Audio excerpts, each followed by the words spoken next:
السلام علیکم ورحمۃ اللہ وبرکاتہ۔ دوستو، سیرت النبی کے 13ویں حصے کا آغاز کرنے سے پہلے تمام لوگوں کا شکریہ جو کمنٹ سیکشن میں اپنی رائے کا اظہار کرتے ہیں۔ قریش تو یہ کہہ کر چلے گئے ابو طالب پریشان ہو گئے، وہ اپنی قوم کے غصے سے اچھی طرح واقف تھے۔ دوسری طرف وہ اس بات کو پسند نہیں کر سکتے تھے کہ کوئی بھی شخص حضور نبی کریم صلی اللہ علیہ وآلہ وسلم کو رسوا کرنے کی کوشش کرے، اس لیے انہوں نے حضور نبی کریم صلی اللہ علیہ وآلہ وسلم سے کہا، بھتیجے تمہاری قوم کے لوگ میرے پاس آئے تھے، انہوں نے مجھ سے یہ کہا ہے، اس لیے اپنے اوپر اور مجھ پر رحم کرو اور مجھ پر ایسا بوجھ نہ ڈالو جس کو میں اٹھا نہ سکوں۔ ابو طالب کی اس گفتگو سے نبی کریم صلی اللہ علیہ وآلہ وسلم نے خیال کیا کہ اب چچا ان کا ساتھ چھوڑ رہے ہیں، وہ بھی اب آپ کی مدد کرنا نہیں چاہتے، آپ کی حفاظت سے ہاتھ اٹھا رہے ہیں، اس لیے آپ نے فرمایا، چچا جان اللہ کی قسم اگر یہ لوگ میرے دائیں ہاتھ پر سورج اور بائیں ہاتھ پر چاند رکھ دیں اور یہ کہیں کہ میں اس کام کو چھوڑ دوں تو بھی ہرگز اسے نہیں چھوڑوں گا، یہاں تک کہ خود اللہ تعالیٰ اس کو ظاہر فرما دے۔ یہ کہتے ہوئے آپ کی آنکھوں میں آنسو آ گئے، پھر آپ اٹھ کر جانے لگے، لیکن اسی وقت ابو طالب نے آپ کو پکارا، بھتیجے ادھر آؤ۔ آپ ان کی طرف مڑے تو انہوں نے کہا، جاؤ بھتیجے، جو دل چاہے کہو، اللہ کی قسم میں تمہیں کسی حال میں نہیں چھوڑوں گا۔ جب قریش کو اندازہ ہو گیا کہ ابو طالب آپ کا ساتھ چھوڑنے پر تیار نہیں ہے تو وہ عمارہ بن ولید کو ساتھ لے کر ابو طالب کے پاس آئے اور بولے، ابو طالب یہ عمارہ بن ولید ہیں، قریش کا سب سے زیادہ بہادر، طاقتور اور سب سے زیادہ حسین نوجوان ہے، تم اسے لے کر اپنا بیٹا بنا لو اور اس کے بدلے میں اپنے بھتیجے کو ہمارے حوالے کر دو، اس لیے کہ وہ تمہارے اور تمہارے باپ دادا کے دین کے خلاف جا رہا ہے، اس نے تمہاری قوم میں پھوٹ ڈال دی ہے اور ان کی عقلیں خراب کر دی ہیں، تم اسے ہمارے حوالے کر دو تاکہ ہم اسے قتل کر دیں، انسان کے بدلے میں ہم تمہیں انسان دے رہے ہیں۔ قریش کی یہ بیہودہ تجویز سن کر ابو طالب نے کہا، اللہ کی قسم یہ ہرگز نہیں ہو سکتا، کیا تم یہ سمجھتے ہو کہ کوئی اونٹنی اپنے بچے کو چھوڑ کر کسی دوسرے بچے کی آرزومند ہو سکتی ہے؟ ان کا جواب سن کر متی بن ادم نے کہا، ابو طالب تمہاری قوم نے تمہارے ساتھ انصاف کا معاملہ کیا ہے اور جو بات تمہیں ناپسند ہے اس سے چھٹکارے کے لیے کوشش کی ہے، اب میں نہیں سمجھتا کہ اس کے بعد تم ان کی کوئی پیشکش قبول کرو گے۔ جواب میں ابو طالب بولے، اللہ کی قسم انہوں نے میرے ساتھ انصاف نہیں کیا، بلکہ تم سب نے مل کر مجھے رسوا کرنے اور میرے خلاف گٹھ جوڑ کرنے کے لیے یہ سب کچھ کیا ہے، اس لیے اب جو تمہارے دل میں آئے کر لو۔ بعد میں یہ شخص یعنی عمارہ بن ولید حبشہ میں کفر کی حالت میں مرا، اس پر جادو کر دیا گیا تھا، اس کے بعد وحشت زدہ ہو کر جنگلوں اور گھاٹیوں میں مارا پھرا کرتا تھا۔ اس طرح دوسرا شخص مطعم بن عدی بھی کفر کی حالت میں مرا۔ غرض جب ابو طالب نے قریش کی یہ پیشکش بھی ٹھکرا دی تو معاملہ حد درجے سنگین ہو گیا۔ دوسری طرف ابو طالب نے قریش کے خطرناک ارادوں کو بھانپ لیا، انہوں نے بنی ہاشم اور بنی عبد المطلب کو بلایا، ان سے درخواست کی کہ سب مل کر آپ کی حفاظت کریں، آپ کا بچاؤ کریں۔ ان کی بات سن کر سوائے ابو لہب کے سب تیار ہو گئے۔ ابو لہب نے ان کا ساتھ نہ دیا، یہ بدبخت سختی کرنے اور آپ کے خلاف آواز اٹھانے سے باز نہ آیا۔ اسی طرح جو لوگ آپ پر ایمان لے آئے تھے ان کی مخالفت میں بھی ابو لہب سب سے پیش تھا، آپ کو اور آپ کے ساتھیوں کو تکلیف پہنچانے میں بھی یہ قریش سے بڑھ چڑھ کر تھا۔ آپ کو تکلیف پہنچانے کے سلسلے میں حضرت عباس رضی اللہ تعالیٰ عنہ کا ایک واقعہ بیان کرتے ہیں، فرماتے ہیں ایک روز میں مسجد حرام میں تھا کہ ابو جہل وہاں آیا اور بولا، میں خدا کی قسم کھا کر کہتا ہوں اگر میں محمد کو سجدہ کرتے ہوئے دیکھ لوں تو میں ان کی گردن مار دوں۔ حضرت عباس رضی اللہ تعالیٰ عنہ فرماتے ہیں یہ سن کر میں فوراً نبی کریم صلی اللہ علیہ وآلہ وسلم کی طرف گیا اور آپ کو بتایا کہ ابو جہل کیا کہہ رہا تھا۔ نبی کریم صلی اللہ علیہ وآلہ وسلم یہ سن کر غصے کی حالت میں باہر نکلے اور تیز تیز چلتے مسجد الحرام میں داخل ہو گئے، یہاں تک کہ گزرتے وقت آپ کو دیوار کی رگڑ لگ گئی۔ اس وقت آپ سورہ العلق کی آیت 1-2 پڑھ رہے تھے۔ ترجمہ، اے پیغمبر آپ اپنے رب کا نام لے کر قرآن پڑھا کیجئے، وہ جس نے مخلوقات کو پیدا کیا۔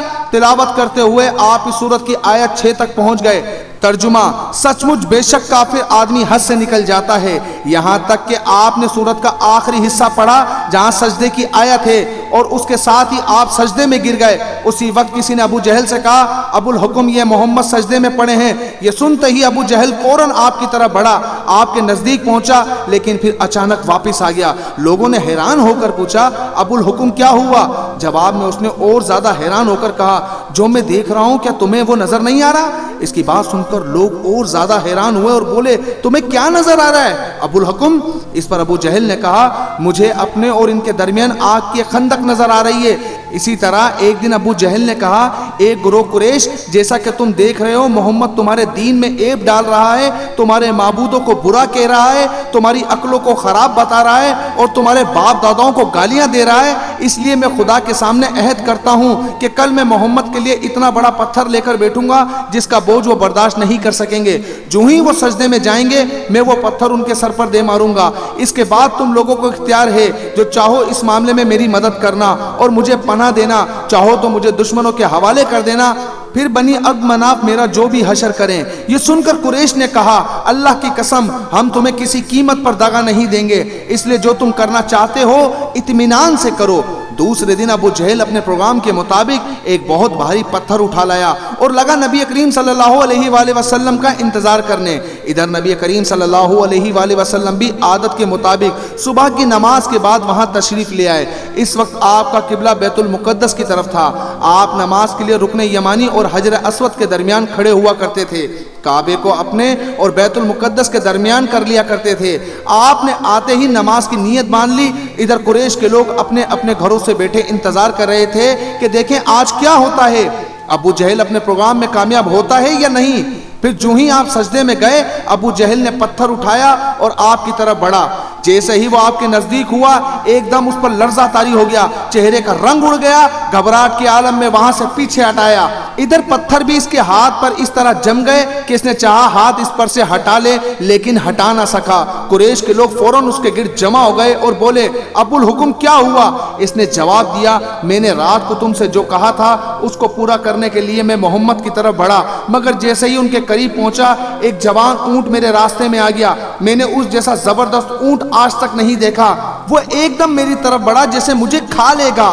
جب اس واقعے کا ذکر نبی کریم صلی اللہ علیہ وآلہ وسلم سے کیا گیا تو آپ نے فرمایا وہ جبرائیل علیہ السلام تھے، اگر وہ میرے نزدیک آتا تو وہ ضرور اسے پکڑ لیتے۔ ایک روز حضور نبی کریم صلی اللہ علیہ وآلہ وسلم خانہ کعبہ میں نماز پڑھ رہے تھے کہ ابو جہل آپ کے پاس آیا اور بولا، کیا میں نے آپ کو اس سے منع نہیں کیا تھا؟ آپ جانتے نہیں میں سب سے بڑے گروہ والا ہوں؟ اس پر سورہ الحق کی آیت نازل ہوئی، ترجمہ، سو یہ اپنے گروہ کے لوگوں کو بلا لے، اگر اس نے ایسا کیا تو ہم بھی دوزخ کے پیادوں کو بلا لیں گے۔ حضرت ابن عباس رضی اللہ تعالیٰ عنہ فرماتے ہیں، اگر ابو جہل اپنے گروہ کو بلاتا تو اللہ تعالیٰ کے عذاب کے فرشتے اسے پکڑ کر تہس نہس کر دیتے۔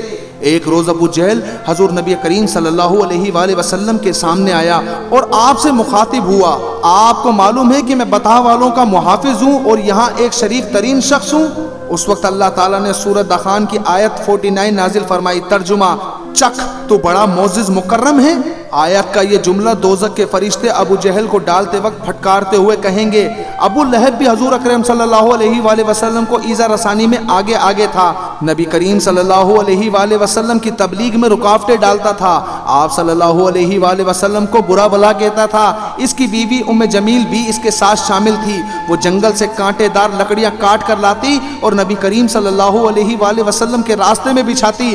اس پر اللہ تعالیٰ نے سورہ لہب میں نازل فرمائی، اس میں ابو لہب کے ساتھ اس کی بیوی کو بھی عذاب کی خبر دی گئی، وہ غصے میں آگ بگولا ہو گئی، پتھر ہاتھ میں لیے آپ صلی اللہ علیہ وآلہ وسلم کی طرف بڑھی۔ اس وقت آپ صلی اللہ علیہ وآلہ وسلم کے ساتھ حضرت ابو بکر صدیق رضی اللہ تعالیٰ عنہ تھے۔ انہوں نے ابو لہب کی بیوی کو آتے دیکھا تو فرمایا، اللہ کے رسول یہ عورت بہت زبان دراز ہے، اگر آپ یہاں ٹھہرے تو اس کی بد زبانی سے آپ کو تکلیف پہنچے گی۔ ان کی بات سن کر حضور نبی کریم صلی اللہ علیہ وآلہ وسلم نے فرمایا، ابو بکر فکر نہ کرو، وہ مجھے نہ دیکھ سکے گی۔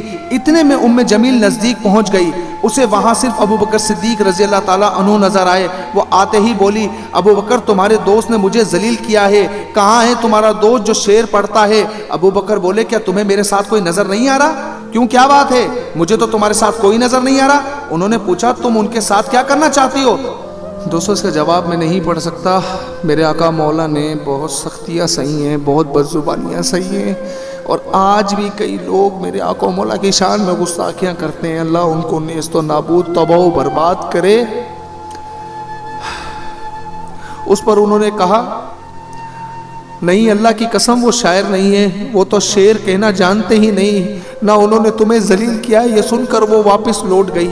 بعد میں ابو بکر صدیق رضی اللہ تعالیٰ عنہ نے آپ صلی اللہ علیہ وآلہ وسلم سے پوچھا، اے اللہ کے رسول، وہ آپ کو دیکھ کیوں نہیں سکی؟ آپ نے ارشاد فرمایا ایک فرشتے نے مجھے اپنے پروں میں چھپا لیا تھا۔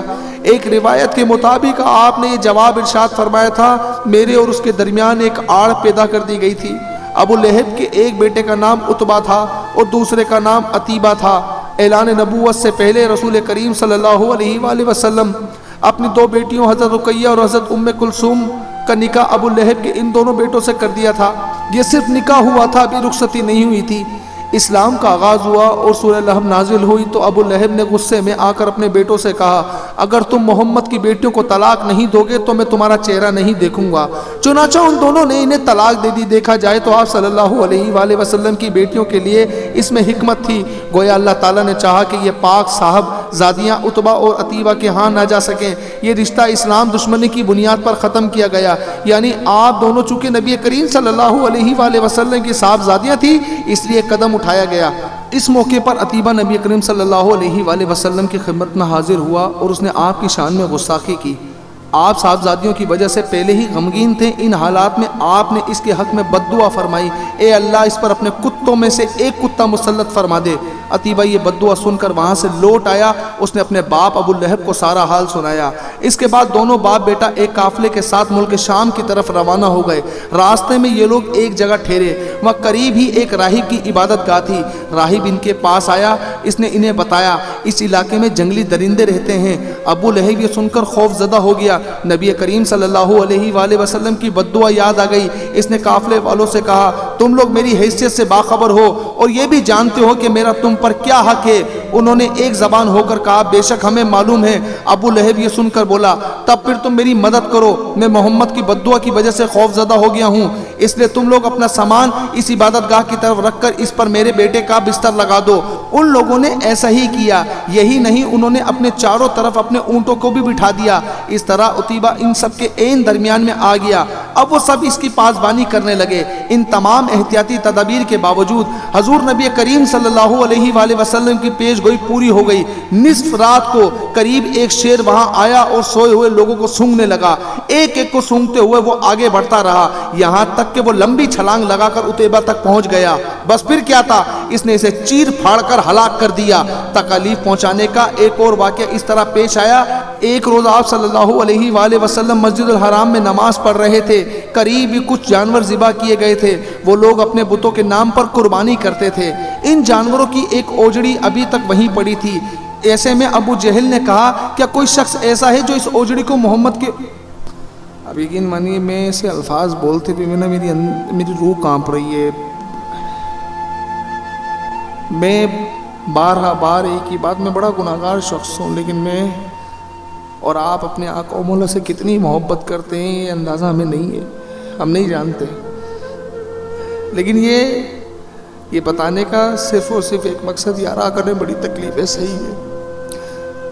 ہم ایک امت بن کر، ایک اچھی امت بن کر، آقا کے اچھے امتی بن کر جی سکتے ہیں، بس یہی بات ہے۔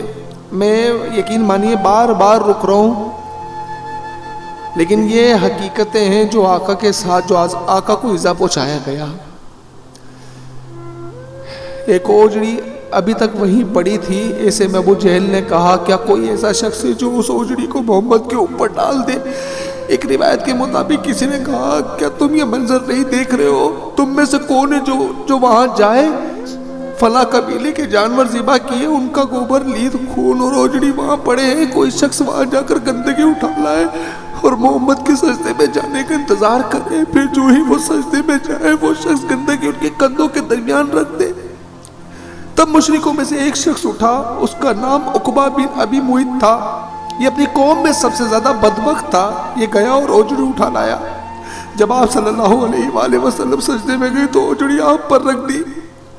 اس پر مشرکین زور سے ہنسنے لگے، یہاں تک کہ وہ ہنسی سے بے حال ہو گئے اور ایک دوسرے پر گرنے لگے۔ ایسے میں کسی نے حضرت فاطمہ الزہرا جناب بی بی سیدہ کو یہ بات بتا دی۔ وہ روتی ہوئی عرب میں آئے۔ نبی کریم صلی اللہ علیہ وآلہ وسلم اسی طرح سجدے میں تھے اور اوجڑی آپ کے کندھوں پر تھی۔ سیدہ فاطمہ الزہرا نے اوجڑی کو آپ سے ہٹایا۔ اس کے بعد آپ سجدے سے اٹھے اور نماز کی حالت میں کھڑے ہو گئے۔ نماز سے فارغ ہو کر آپ صلی اللہ علیہ وآلہ وسلم نے ان لوگوں کے حق میں بد دعا فرمائی، اے اللہ تو قریش کو ضرور سزا دے، اے اللہ تو قریش کو ضرور سزا دے، اے اللہ تو قریش کو ضرور سزا دے۔ قریش جو ہماری ہنسی کے لوٹ پوٹ ہو رہے تھے، یہ بد دعا سنتے ہی ان کی ہنسی کافور ہو گئی، اس بد دعا کی وجہ سے وہ دہشت زدہ ہو گئے۔ اس کے بعد آپ نے نام لے لے کر بد دعا فرمائی، اے اللہ تو عمرو بن ہشام کو سزا دے، یعنی ابو جہل کو، عقبہ بن ابی معیط کو اور امیہ بن خلف کو سزا دے۔ حضرت عبداللہ بن مسعود رضی اللہ تعالیٰ عنہ کہتے ہیں اللہ کی قسم آپ صلی اللہ علیہ وآلہ وسلم نے جن جن قریشیوں کا نام لیا تھا، میں نے انہیں غزوہ بدر میں خاک و خون میں لتھڑا ہوا دیکھا اور پھر ان کی لاشوں کو ایک گڑھے میں پھینک دیا گیا۔ اسی طرح ایک اور واقعہ حضرت عثمان غنی رضی اللہ تعالیٰ عنہ نے اس طرح بیان فرمایا ہے، ایک روز نبی کریم صلی اللہ علیہ وآلہ وسلم طواف فرما رہے تھے، اس وقت آپ کا ہاتھ حضرت ابوبکر صدیق رضی اللہ تعالیٰ عنہ کے ہاتھ میں تھا۔ حجر اسود کے پاس 3 آدمی بیٹھے تھے، جب آپ حجر اسود کے پاس سے گزرے اور ان کے قریب پہنچے تو ان نینوں نے آپ کی ذات بابرکات پر چند جملے کسے، ان جملوں کو سن کر آپ کو تکلیف پہنچی، تکلیف کے اثار آپ کے چہرے سے ظاہر ہوئے۔ دوسرے پھیرے میں ابو جہل نے کہا تم ہمیں ان معبودوں کی عبادت کرنے سے روکتے ہو جنہیں ہمارے باپ دادا پوچھتے آئے ہیں، لیکن ہم تم سے صلح نہیں کر سکتے۔ جواب میں آپ صلی اللہ علیہ وآلہ وسلم نے فرمایا میرا بھی یہی حال ہے۔ پھر آپ آگے بڑھ گئے، تیسرے پھیرے میں بھی انہوں نے ایسا ہی کیا، پھر چوتھے پھیرے میں بھی یہ تینوں یکدم آپ کی طرف جھپٹے۔ دوستو یہاں پر اس قسط کا اختتام ہوتا ہے، اگلے قسط میں آپ لوگوں کے ساتھ پھر شامل ہوں گے۔ میں پھر آخر میں ایک ہی بات کہوں گا، حضور سے انوا پیار کرنا ہے یار، بس یہ سیرت مبارکہ میں کیوں کر رہا ہوں، کیسے خیال آیا اللہ جانتا ہے، مجھے نہیں پتا۔ بے شک وہ جس سے چاہتا ہے اپنے حبیب کا نام اس زبان سے نکلواتا ہے، ہر کسی کو یہ توفیق بھی نہیں دیتا۔ وہ میں خوش نصیب ہوں، اللہ کا مجھ پر بڑا کرم ہے، کل میں مرتا ہوں تو میں اللہ سے دعا کرتا ہوں اللہ میرے اس چینل کی حفاظت کرنا، کیونکہ ایک اچھی چیز جو دنیا میں رہ جاتی ہے اس کا اجر آپ کو قبر میں بھی ملتا ہے۔ آپ بھی میرے حق میں، میرے والد محترم کے حق میں دعا کیجیے گا کہ اللہ انہیں جنت الفردوس میں اعلیٰ مقام عطا کرے۔ اپنی دعاؤں میں مجھے یاد رکھیے گا، اگلی ویڈیو میں پھر آپ سے ملاقات ہوگی۔ السلام علیکم ورحمۃ اللہ وبرکاتہ۔